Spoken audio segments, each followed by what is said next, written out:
Hello बच्चों, Radhe Radhe. Vasudev education में आपका स्वागत है, जहां मैं हूं आपका अपना प्रेम और हाजिर हुआ हूं आपके सामने उत्कृष्ट गैसों के रसायन की एक और इंपॉर्टेंट वीडियो लेकर। जैसा कि बच्चों आपको पता है, उत्कृष्ट गैसों का रसायन ये सेमेस्टर फर्स्ट और सेमेस्टर थर्ड दोनों के लिए कॉमन यूनिट है और इसके लिए मैं इंट्रोडक्शन का वीडियो पहले ही चैनल पर अपलोड कर चुका हूं। अगर वो वीडियो अब तक आपने नहीं देखा है तो जल्दी जाइए। किसका वेट कर रहे हैं? मेरे कहने का नहीं, आप अपने दिल की सुनिए कि हमें पहले इंट्रोडक्शन देखना चाहिए, उसके बाद इस वाले वीडियो में जो मैंने समझाया है या जो मैंने पढ़ाया है उसको आसानी से फिर पढ़ सके। तो फिर शुरुआत करते हैं इस वाले वीडियो की। लेकिन वीडियो को शुरुआत करने से पहले मैं एक ही बात कहूंगा आपसे, क्या कि जय श्री श्याम। साथ ही साथ आपको करना है क्या है पता है? चैनल को सब्सक्राइब करना है, बेल आइकन को हिट करना है और वीडियो को ज्यादा से ज्यादा अपने मित्रों को शेयर करना है। अब आइए इस वीडियो में हम क्या पढ़ने वाले हैं उसको देखते हैं। मैंने यहां लिखा है कि उत्कृष्ट गैसों के मैं क्या पढ़ाने वाला हूं, भौतिक गुणधर्म बताने वाला हूं। और भौतिक गुणधर्म में मैंने क्या लिखा है बच्चों, ध्यान से देखना। भौतिक गुणधर्म में सबसे पहला जो पॉइंट रहेगा वो रहेगा कौन सी गैस है अपने पास, उत्कृष्ट गैसें हैं। और जो उत्कृष्ट गैसें हैं ये उत्कृष्ट गैसें बेटा रंगहीन रंगहीन कोमा गंधहीन गंधहीन होती है। मतलब कलरलेस होती हैं बच्चों और ओडरलेस होती है। ये गुण है किसका? उत्कृष्ट गैसों का। लेकिन यहां तक सीमित नहीं है, यहां तक सीमित नहीं है कि इतना ही भौतिक गुणधर्म है, नहीं। इसके अलावा हमको बहुत कुछ सीखना है। जैसे जीवन में क्या लगता है अपन को कि बस यहीं तक लिमिटेड है, बस इससे आगे आगे हम नहीं जा सकते हैं, वो हमारी गलत सोच होती है। हमको जीवन में बहुत पहलुओं तक जाना होता है, बहुत सीढ़ियां हमको जीवन में चढ़नी पड़ती है, तब जाके हमें अपनी मंजिल प्राप्त होती है। तो यहां भी केवल इससे काम नहीं चलेगा, आगे भी पढ़ेंगे। और आगे जो भौतिक गुणधर्म का सबसे बेस्ट पॉइंट है वो सुनो। सबसे पहला पॉइंट है बच्चों, मैंने लिखा है क्या? गलनांक। वह क्या लिखा है? क्वथनांक।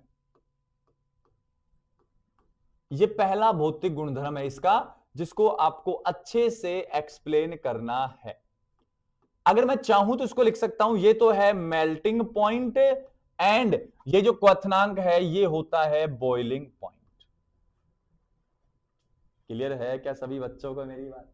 सर ठीक ठीक लग रहा है सर, थोड़ा समझ में भी आ रहा है सर, ये तो सर थोड़ा ठीक ठीक लग रहा है सर, ये तो हमें समझ में भी आता है सर, ये तो सर आगे बताओ क्या करना है। अब सबसे पहला सवाल यह है कि गलनांक क्या होता है। तो मैं इसके लिए कुछ कहूंगा, सुनो। ये जो मेल्टिंग पॉइंट होता है ना बेटा, ये मेल्टिंग पॉइंट गुण होता है किसका? ठोस का। मेल्ट मतलब पिघलना, और पिघलेगा कौन? ठोस। ठोस का पिघल कर द्रव में बदलना क्या कहलाता है? गलनांक कहलाता है। और ये जो बॉइलिंग पॉइंट है ना बेटा, तो यहां बॉइल का मतलब उबालना, और उबालते किसको है? ठोस को कि द्रव को? द्रव को। तो ये बॉइलिंग पॉइंट गुण किसका है? द्रव का। यहां तक की बात क्लियर है? अब बेटा समझ एक बात, आप बात किसकी कर रहे हो? उत्कृष्ट गैसों की। और इन उत्कृष्ट गैस के आप क्या देख रहे हो? इन उत्कृष्ट गैस के आप देख रहे हो melting point and boiling point. लेकिन यार इस बात को आप हाईलाइट करना एक बार, ये तो क्या है बेटा? गैस है। जबकि गलनांक तो गुण किसका है? ठोस का। और क्वथनांक गुण किसका है? द्रव का। और आप गैस का मेल्टिंग बॉइलिंग निकाल रहे हो। How is the possible? ये संभव कैसे हो पाएगा? समझ रहे मैं क्या कहना चाह रहा हूं?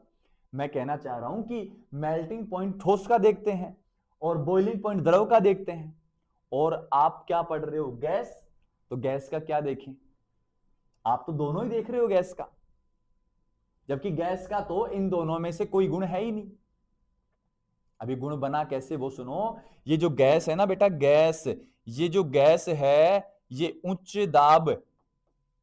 दाब और दूसरी कंडीशन है निम्न ताप। निम्न ताप, और इस पर ये बदल जाती है, पता है किसमें? ये बदल जाती है ठोस में और द्रव में। तो एक बात और सीखने को मिली है, according to Henry law, Henry के नियम के अनुसार आप उत्कृष्ट गैसों को उच्च दाब और निम्न ताप, या गैसों को उच्च दाब और निम्न ताप पर ठोस और द्रव में बदल सकते हैं। मतलब उत्कृष्ट गैसों को ठोस में बदला तो बीपी देखना, सॉरी एमपी देखना पड़ेगा, और द्रव में बदला तो आपको बीपी देखना पड़ेगा। तो उत्कृष्ट गैसों के लिए दोनों पढ़ेंगे। बोलो समझे कि नहीं समझे? अब आगे आ जाओ। जब इतनी बात बेटा आपको समझ आती है तो बेटा मैं बाकी आपको समझा ही दूंगा फिर, क्योंकि हमारा काम ही समझाने का है। हम लोगों को समझाते ही तो हैं, आप जैसे मूर्ख बच्चों को समझाते ही तो हैं। अब आगे सुनो क्या कहने जा रहे हैं। अब आगे अपन ने क्या क्या सुनो कि अपन को ना ये जो गलनांक क्वथनांक देखना है, ये किसका देखना है? उत्कृष्ट गैसों का। उत्कृष्ट गैसों का बीपी एंड क्या देखना है? एमपी देखना है। भाई उनका ही तो पढ़ रहे हैं अपन, और क्या पढ़ रहे हैं। तो एक बात बता बेटा, अक्सर पता है क्या होता है कि जैसे मैं हूं और मेरे पड़ोस में एक लड़का और है, और हम दोनों बोर्ड की क्लास में हैं, ठीक है। हम दोनों के एग्जाम हुए, हमारा रिजल्ट आया, मान लीजिए पड़ोसी की परसेंटेज मेरे से थोड़ी ज्यादा बन गई, मेरा थोड़ा कम परसेंटेज रह गया। तो अपने जो घर वाले होते हैं ना, और अपना जो समाज होता है बेटा, उसकी ना खास बात है, पता है क्या? कि वो तुलना करता है पहले पड़ोसी के साथ कि पड़ोसी क्या कहना चाह रहा है। और जब वो पड़ोसी के साथ तुलना करता है ना, तो वहां से एक बात कहता है कि पड़ोसी की ज्यादा बनी है, तेरी कम बनी है। तो पहले तुलना किसकी हुई?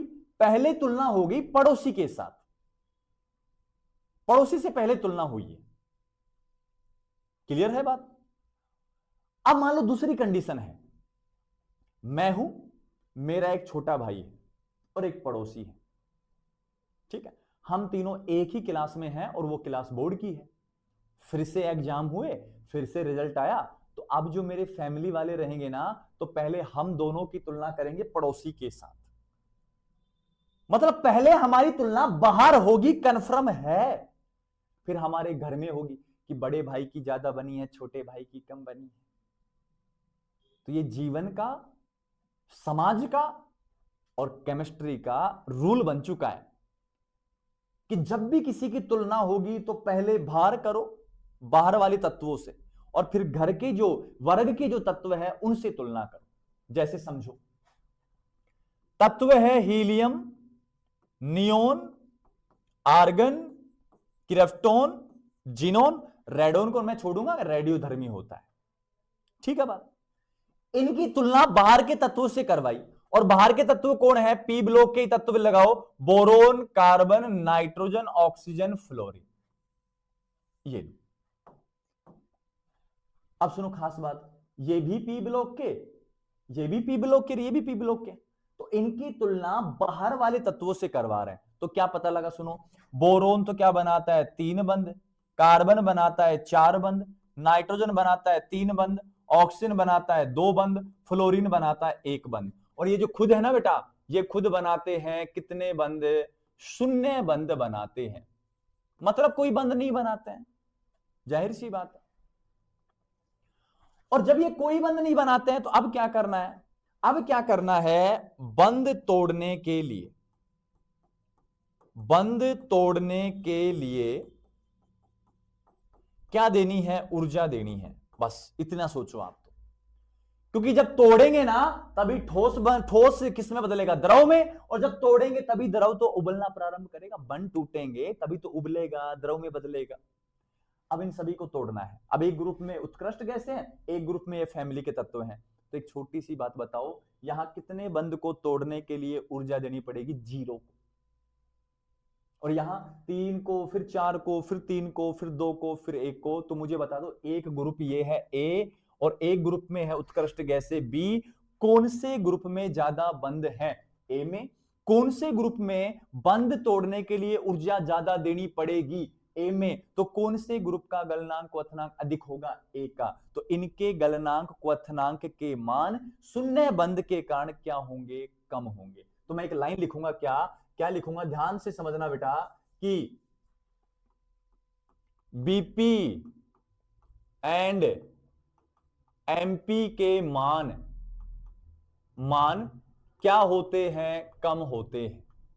यह तुलना बाहर की है कि घर में की है? यह तुलना बाहर की है कि अन्य तत्वों की अपेक्षा उत्कृष्ट गैसों के बॉइलिंग पॉइंट और मेल्टिंग पॉइंट के मान क्या होते हैं? कम होते हैं। ये तो बाहर वाले से तुलना होगी। अब घर में भी कर लें एक बार, और जब घर में कर लें तो मैं इसको हटा देता हूं। जब घर में तुलना करें तो क्या कैसे करेंगे उसको समझना है आपको, और कैसे समझना है उसको देखो इधर। ऊपर से कहां गए? नीचे। और जब सीधी बात बता, ऊपर से नीचे जाते हैं तो कहां जाते हैं? वर्ग में। और वर्ग में कहां से कहां जा रहे हैं? ऊपर से कहां जा रहे हैं? नीचे। और ऊपर से नीचे जाते हैं तो मुझे इतना बता बेटा, परमाणु क्रमांक पर क्या फर्क पड़ा है? क्योंकि मैंने तुझे इलेक्ट्रॉनिक विन्यास सिखाया है, 2, 10, 18, 36, 54। तो परमाणु क्रमांक क्या हो रहा है? इंक्रीज। जैसे ही परमाणु क्रमांक इंक्रीज होगा तो जाहिर सी बात है परमाणु भार भी क्या होगा? इंक्रीज। बोल मानता है कि नहीं मानता बात को? ठीक है। और एक बात याद रख बेटा, याद रख, क्या होता है? वांडर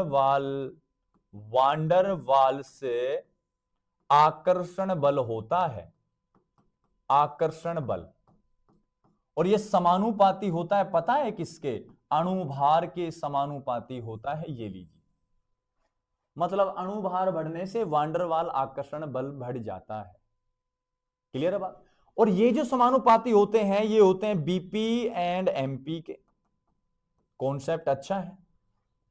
मतलब ये बढ़ेगा, अणुभार बढ़ेगा, ये बढ़ेगा, बीपी एमपी बढ़ जाएंगे। तो सुन, परमाणु भार बढ़ा है तो अब मुझे बता बेटा, वांडरवाल्स आकर्षण बल, वांडरवाल्स बल वो भी क्या होंगे? बढ़ेंगे। और जब वो बढ़ेंगे तो एमपी एंड बीपी के मान भी क्या होंगे? बढ़ेंगे। तो अब मुझे बता, इन सभी उत्कृष्ट गैसों में सबसे ज्यादा जो बीपी एमपी का मान है वो किसका है? जीनोन का। जीनोन से थोड़ा कम क्रिप्टोन, फिर आर्गन, फिर नियोन, फिर हीलियम। अरे कर सकता है कि नहीं कर सकता? यही तो है बीपी एमपी। अब ऑर्डर पूछे बढ़ता घटता, कुछ भी पूछे यार अपन से, अपन को कॉन्सेप्ट आता है तो अपन आसानी से सारा काम दिखा सकते हैं। कोई प्रॉब्लम्स है ही नहीं अपन को, कोई डाउट चल ही नहीं रहे अपने दिमाग में।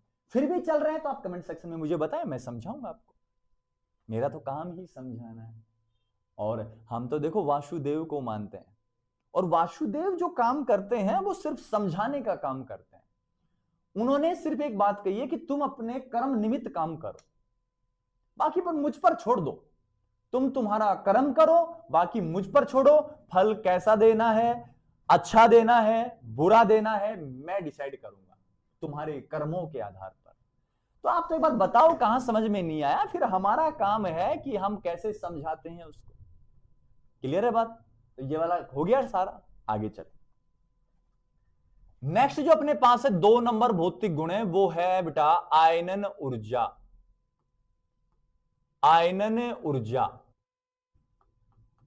और आयनन ऊर्जा को कहते हैं आयोनाइजेशन एनर्जी। ठीक है। इसी को मैं एक नाम और दूं तो मैं एक नाम और दे देता हूं इसको, इसको कहते हैं आयनन विभव। आयनन विभव और कहते हैं, और वो होता है आयोनाइजेशन पोटेंशियल। ये लो,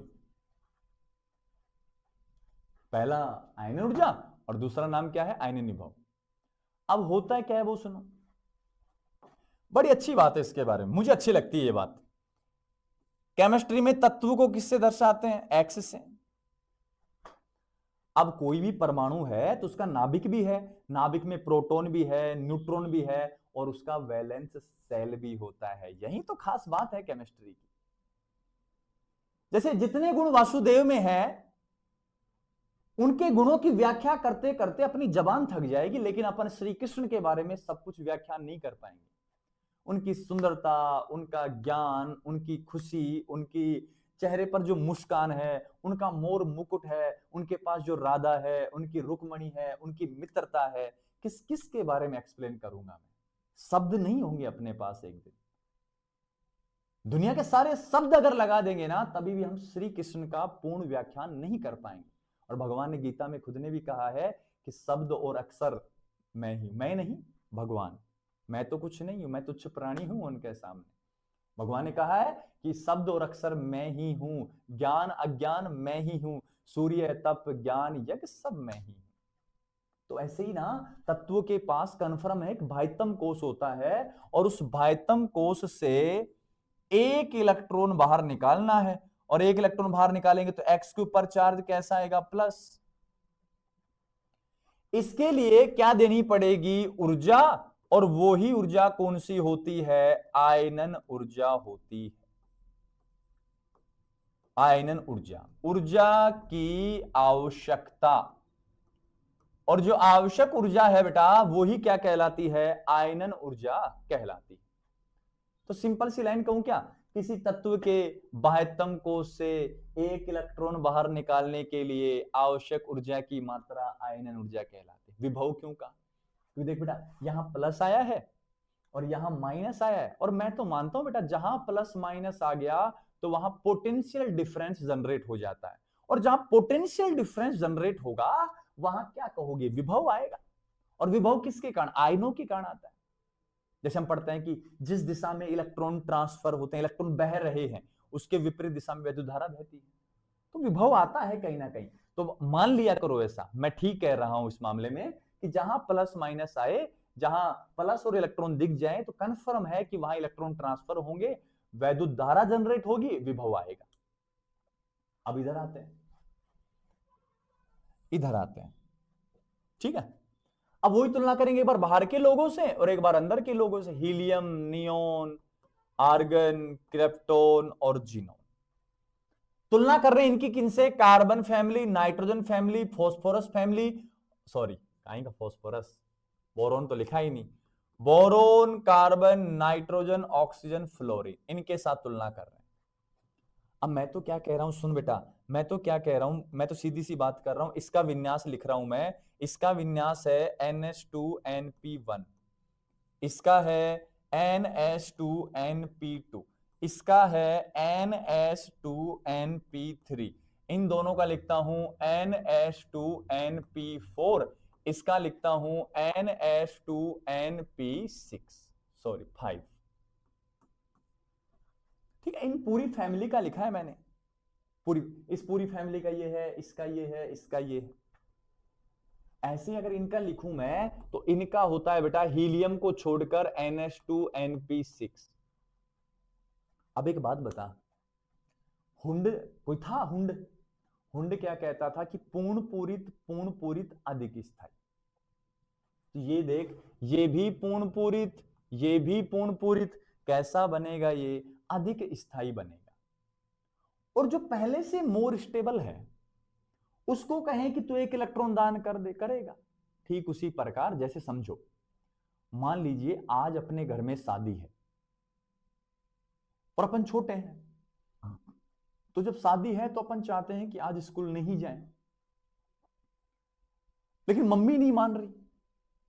मम्मी कह रही है कि किसी भी हालत में स्कूल जाना पड़ेगा, लेकिन अपन ने भी कह दिया मम्मी संडे वाले दिन स्कूल चला जाऊंगा, लेकिन आज घर में शादी है, मैं एंजॉय करूंगा, आज स्कूल नहीं जाऊं, बस संडे वाले दिन चला जाऊंगा, आज नहीं जा सकता क्योंकि मेरी स्टेबिलिटी आज इस प्रोग्राम में है।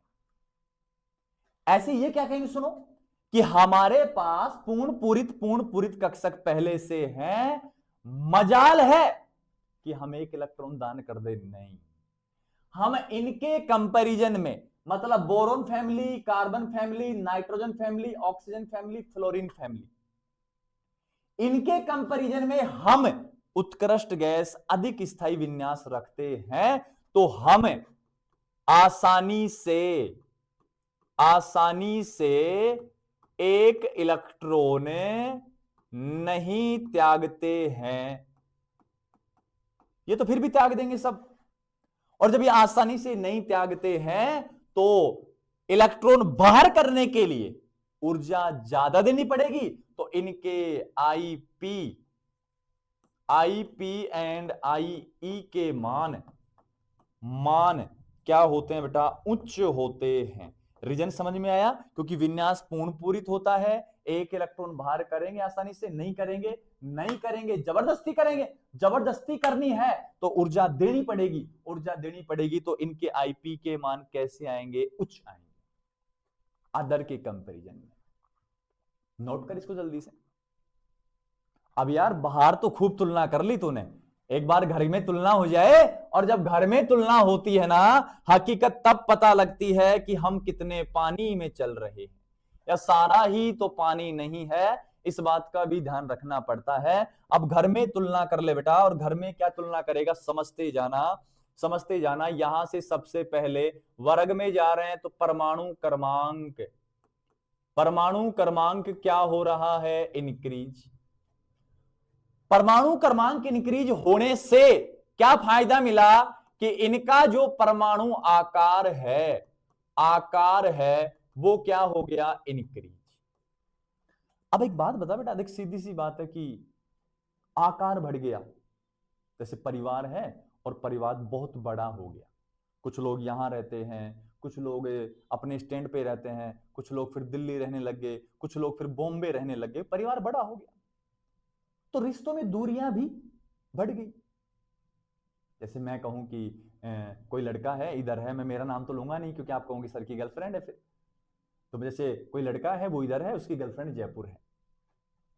अब दोनों की में डिस्टेंस बढ़ गई। अब उसकी गर्लफ्रेंड चाहे तो किसी और लड़के के साथ वहां घूम सकती है, अगर ये लड़का चाहे तो किसी लड़की के साथ इधर घूम सकता है।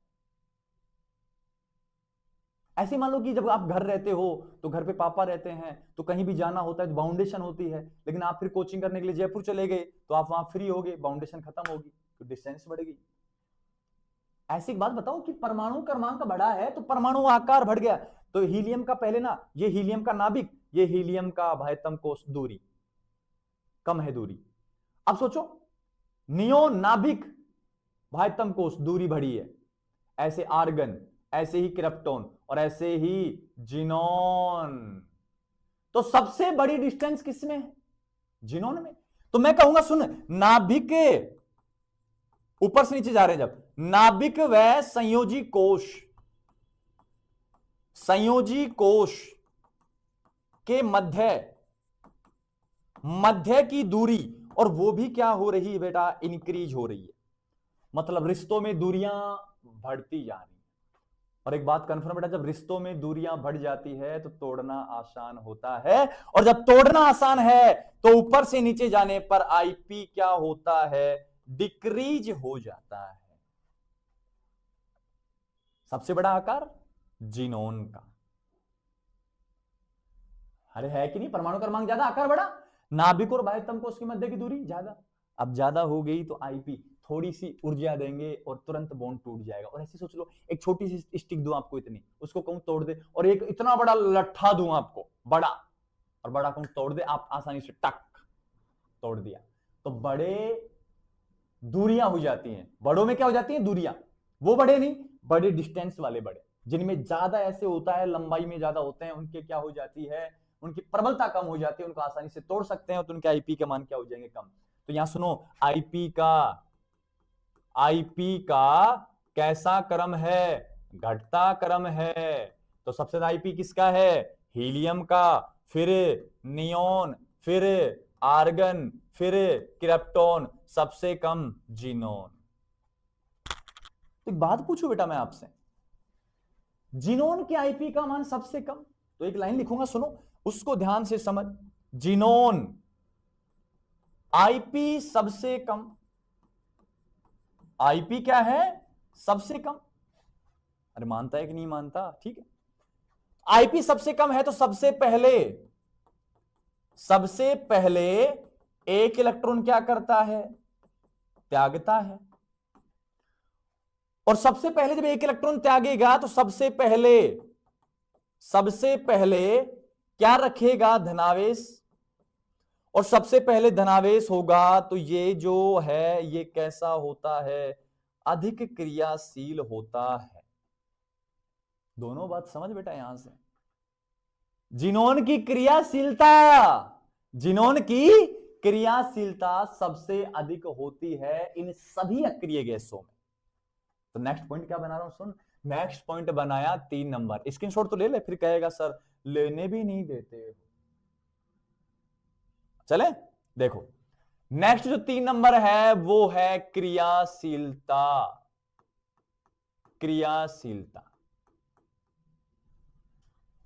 आगे बात समझ में? अच्छा, पहले तुलना भार वालों के साथ कर ले। Helium, neon, argon, krypton, xenon. भार से तुलना कर। Boron, carbon, nitrogen, oxygen, fluorine. अच्छा, ये बंद बनाने चाहते हैं? ये नहीं बनाना चाहते। ये बंद बनाना नहीं चाहते तो अन्य तत्वों की अपेक्षा इनकी क्रियाशीलता वास्तव में क्या होती है? कम होती है। और उस क्रियाशीलता के कम होने के कारण क्या है? क्रियाशीलता के कम होने के कारण क्या है? NH2NP6 विन्यास। सबसे बड़ा दिक्कत तो यह है कि स्थायी विन्यास है, और स्थायी विन्यास होने के कारण ये पहले से स्टेबल है। और जिनकी पहले से गर्लफ्रेंड बनी हुई है उनको गर्लफ्रेंड बनाने की आवश्यकता है? इस युग में तो है, बाकी वैसे आवश्यकता नहीं है। तो ये पहले से स्टेबल है, इनको क्रिया करने की आवश्यकता नहीं है, तो क्रियाशीलता क्या होगी? कम होगी। दूसरा रीजन सुनो, आईपी के मान अन्य तत्वों की अपेक्षा क्या होते हैं? उच्च होते हैं। तो बस की बात है क्या क्रिया करने की? ना ना ना ना बेटा, ना ना। लेकिन इधर लिखूंगा, सुनो, इधर लिखूंगा ऊपर से नीचे जा रहे हैं। अब वर्ग में बात कर रहे हैं बेटा, घर में तुलना कर रहे हैं। परमाणु क्रमांक इंक्रीज, परमाणु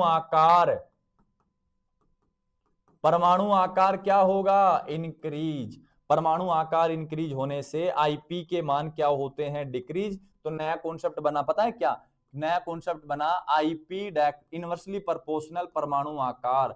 परमाणु आकार बढ़ने से आईपी के मान क्या हो जाते हैं? कम हो जाते हैं। और आईपी के मान कम होने से क्या बढ़ जाती है? क्रियाशीलता बढ़ जाती है। तो डायरेक्टली प्रोपोर्शनल क्या बना? क्रियाशीलता बन गई। ये लो, नया कॉन्सेप्ट तैयार हो गया। परमाणु आकार बढ़ा, आईपी कम, क्रियाशीलता कम। नहीं समझे बात को? समझ नहीं आया सर? नहीं समझे? सॉरी, इनमें इनवर्सली प्रोपोर्शनल ही है।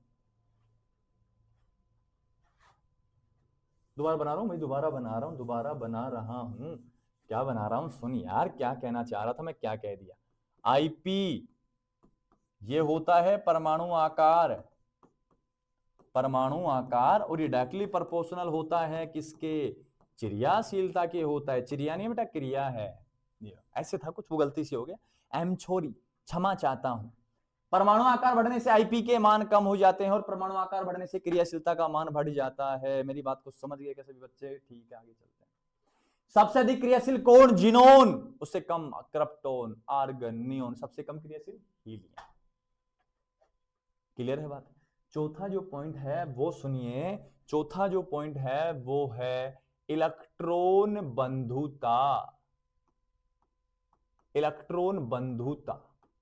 Sir what is this? ये क्या होती है सर? क्या होती है? सुनो, इलेक्ट्रॉन का मतलब इलेक्ट्रॉन, और बंधुता का मतलब होता है बांधना।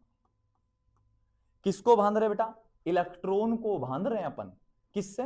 किसी तत्व से। तो फिर से सुन, एक्स क्या है? तत्व। बाह्यतम कोश में एक इलेक्ट्रॉन जोड़ना है तो क्या बनेगा? X minus. तो इस स्थिति में ऊर्जा क्या भी होती है? अवशोषित भी होती है। क्या भी होती है? ऊर्जा उत्सर्जित भी होती है। ये लो, ऊर्जा क्या होगी? अवशोषित भी। ऊर्जा क्या होगी? उत्सर्जित भी। क्लियर है क्या मेरी बात? क्या कहा मैंने? किसी तत्व के बाह्यतम कोश में एक इलेक्ट्रॉन जोड़ना है तो जोड़ने के लिए ऊर्जा देनी भी पड़ सकती है, और जोड़ने के लिए ऊर्जा उत्सर्जित भी हो सकती है। क्या कहलाता है? इलेक्ट्रॉन बंधुता कहलाती है। लेकिन इनकी बात कर आगे आ बेटा। इनके पास helium, neon, argon, krypton, xenon. विन्यास लिख भाई तम कोष का बस 1s2 2s2 2p6 3s2 3p6 4s2 4p6 5s2 5p6। चलेगा? हाँ कि चल जाएगा, ठीक है। फिर अब सुनो, एक इलेक्ट्रॉन जोड़ना है। सबसे पहले हीलियम के पास गया और हीलियम के पास जाके कह रहे बाबूजी बाबूजी हमें ना आप ग्रहण कर लो। बाबूजी कह रहे कहां से ग्रहण कर लू रे, कक्षक दो नहीं है रे, पहले कक्षक था, पहले से दो भरे पड़े हैं, तो मैं तो भाई हाथ जोड़ता हूं तुम्हारे आगे, मैं ग्रहण नहीं कर सकता। तो यहां जब हीलियम के पास इलेक्ट्रॉन गया तो कक्षक उपलब्ध नहीं है, तो हीलियम के लिए E A का मान कितना हो गया? 0, क्योंकि 1 का PDF तो होता है नहीं। बात तो ठीक है। नियोन 2s2 2p6, अरे ये भी भरा है, ये भी भरा है, तो कहां से ग्रहण करें? दूसरे का डी और एफ होता नहीं है, तो भाई साहब इसने भी कहा देखो मेरे बस की बात नहीं है कि पार्थ अब मेरे बस की बात नहीं है, मैं इलेक्ट्रॉन ग्रहण नहीं कर सकता हूं, तो मेरे लिए E का मान कितना हो गया? 0। लेकिन अब ये इलेक्ट्रॉन आर्गन के पास आया और कहा बाबूजी बाबूजी हमें कक्षकों में जोड़ लो। पहले आर्गन ने मना कर दिया, नहीं हम नहीं जोड़ेंगे तुमको। क्यों? क्योंकि अगर तुमको जोड़ लेंगे तो हमारा विन्यास खराब हो जाएगा, हमारी जो शक्ल है बेटा, हमारी जो शक्ल है वो खराब हो जाएगी, क्योंकि 3D1 बन जाएगा। डी में तो ग्रहण करेगा, तीसरे का डी होता है, एक इलेक्ट्रॉन आएगा D1। अब ना तो ये हाफ फील्ड है, ना फुल फील्ड है, ना वैकेंट है, तो भाई साहब आर्गन की सारी स्थिति चरमरा गई। आर्गन बोरा गया, बोला कि मैं तो ग्रहण नहीं करूंगा। लेकिन भाई साहब इसने कहा कैसे नहीं ग्रहण करेगा, मैं भी देखता हूं। तो आर्गन को 4-5 ऐसे लोगों ने मिलकर बहुत पीटा, बहुत धोया कि ग्रहण कर कर कर। तो आर्गन को ज्यादा ऊर्जा देनी पड़ेगी कि कम? भाई बहुत पीटा है तो ऊर्जा ज्यादा देनी पड़ेगी। ऊर्जा ज्यादा देनी पड़ेगी तो ऊर्जा क्या हो रही है? अवशोषित। तो यहां क्या आएंगे? उच्च EA। ये किसको कह रहे हैं अपन? इलेक्ट्रॉन बंधुता को कह रहे हैं, इलेक्ट्रॉन एफिनिटी। ऐसे ही सेम काम किसके साथ? क्रिप्टोन के साथ। सेम काम किसके साथ? जिनोन के साथ, क्योंकि इनके पास क्या है? 4 का डी भी है, 4 का एफ भी है, 5 का डी भी है, 5 का एफ भी है। ये तीनों चाहे तो ग्रहण कर सकते हैं, लेकिन करना नहीं चाहते। नहीं चाहते तो बाहर से ऊर्जा ठोक ठोक के देंगे, तो इनके उच्च EA आएंगे। तो एक बात बताओ, जो उत्कृष्ट गैसें हैं उनके लिए इलेक्ट्रॉन एफिनिटी या इलेक्ट्रॉन बंधुता के मान या तो क्या होते हैं? शून्य, या क्या होते हैं? उच्च होते हैं। क्लियर है मेरी बात? चले क्या आगे? नोट कर इसको, क्या कहना चाह रहे थे। नेक्स्ट 5 नंबर है बेटा विलेयता, सोल्यूबिलिटी, विलेयता। अब इसको समझ जल्दी से। Helium, neon, argon, krypton, xenon, इतना बता। ऊपर से नीचे जाते हैं तो IP के मान क्या होते हैं? डिक्रीज। IP के मान कम होते हैं, और IP के मान कम होने से क्या होता है? इलेक्ट्रॉन त्यागने की प्रवृत्ति। इलेक्ट्रॉन त्यागने की क्या देख रहे हैं? प्रवृत्ति। और प्रवृत्ति क्या हो रही है? बढ़ रही है। ऊपर से नीचे जा रहे हैं, IP के मान कम, आकार बढ़ रहा है, तो यहां इलेक्ट्रॉन त्यागने की प्रवृत्ति इंक्रीज हो रही है। इलेक्ट्रॉन त्याग रहा है तो प्लस आएगा, और प्लस आएगा ध्रुवणता, पोलैरिटी। पोलैरिटी का मान क्या होगा? फिर इंक्रीज होगा। ठीक है। और जब पोलैरिटी का मान इंक्रीज होगा तो मान लीजिए कोई कैसा विलायक है? ध्रुवीय विलायक है, और ध्रुवीय विलायक अगर आपके पास है तो आसानी से घुल जाएगा। तो कहने का मतलब सुन, ऊपर से नीचे जा रहे हैं, IP के मान कम, इलेक्ट्रॉन त्यागने की प्रवृत्ति अधिक, और जो इलेक्ट्रॉन त्याग देगा तो उसके पास चार्ज कैसा आएगा? प्लस। अब प्लस आए माइनस आए, पोलैरिटी तो बढ़ रही है ना, और पोलैरिटी बढ़ रही है मतलब ध्रुवीय बनता जा रहा है, और ध्रुवीय तो ध्रुवीय में घुलता है। तो ऊपर से नीचे जाते हैं तो क्या भी बढ़ती है? विलेयता बढ़ती है। इस बात का ध्यान रखना है। तो ये 5 पॉइंट थे भौतिक गुणधर्म किसके? उत्कृष्ट गैसों के। उम्मीद है पांचों आपको अच्छे से समझ आए होंगे। बिल्कुल आराम आराम से स्लोली देखना है, और जब आप स्लोली इनको देखेंगे तो बिल्कुल आपको बिल्कुल तरीके से समझ आ पाएंगे। फिर भी कोई दिक्कत है तो आप हमें कमेंट सेक्शन में बता सकते हैं। और जब आप हमें कमेंट करते हैं ना, सच में बहुत मजा आ जाता है यार। फिर हमें लगता है कि आप हमारी वीडियो पूरी देखते हैं। जो जो कमेंट करता है ना, फिर हमें लगता है कि आप हमारी पूरी वीडियो देखते हैं, और उससे हमारे अंदर पता नहीं एक कॉन्फिडेंस का ना एक विस्फोट होता है। और उस कॉन्फिडेंस के विस्फोट से ना नेक्स्ट वीडियो में अलग लेवल की एनर्जी होती है हमारे पास। तो मैं आपसे चाहता हूं कि आप कमेंट करें, हमें बताएं हमारी कमियां क्या हैं, हमारी अच्छाइयां क्या हैं, क्योंकि भगवान ने भी कहा है कि आप अपनी कमियों से सीख सकते हैं। तो मैं तो चाहता हूं आप हमारी कमियां बता दीजिए, ताकि हम उन कमियों में और अच्छे सुधार करके आपके लिए और बेस्ट मैटर तैयार कर सकें। इस वीडियो में इतना ही, मिलते हैं नेक्स्ट वीडियो में कुछ नए टॉपिक्स लेकर इसी यूनिट के लिए। तब तक के लिए आप इनको पढ़ो, कोई दिक्कत है तो बता देना। मिलते हैं नेक्स्ट वीडियो में, तब तक के लिए राधे राधे, जय श्री श्याम, और सभी को देवउठनी एकादशी की हार्दिक शुभकामनाएं, बाबा श्याम के जन्मदिन की हार्दिक शुभकामनाएं। मिलते हैं अपन नेक्स्ट वीडियो में, तब तक के लिए आप मुस्कुराते रहिए और राधा राधा नाम जपते रहिए, क्योंकि ये नाम वायुमंडल का या यूनिवर्स का एक ऐसा नाम है जो आपको एक पॉजिटिव एनर्जी देता है, आपको सही दिशा में लेकर जाता है।